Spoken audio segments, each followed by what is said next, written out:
بسم اللہ الرحمن الرحیم۔ ابو ہریرہ رضی اللہ تعالیٰ عنہ نے حضور اکرم صلی اللہ علیہ وسلم سے نقل کیا کہ میری امت کو رمضان شریف کے بارے میں 5 چیزیں مخصوص طور پر دی گئی ہیں جو پہلی امتوں کو نہیں ملی ہیں۔ نمبر 1 یہ کہ ان کے منہ کی بدبو اللہ کے نزدیک مشک سے زیادہ پسندیدہ ہے۔ نمبر 2 یہ کہ ان کے لیے دریا کی مچھلیاں تک دعا کرتی ہیں اور افطار کے وقت تک کرتی رہتی ہیں۔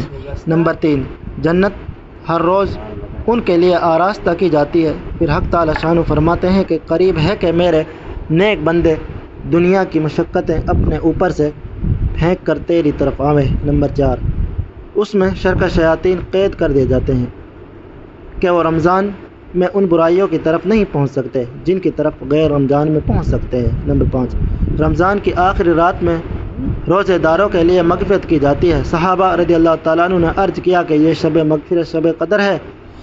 فرمایا نہیں، بلکہ دستور یہ ہے کہ مزدور کو کام ختم کرنے کے وقت مزدوری دے دی جاتی ہے۔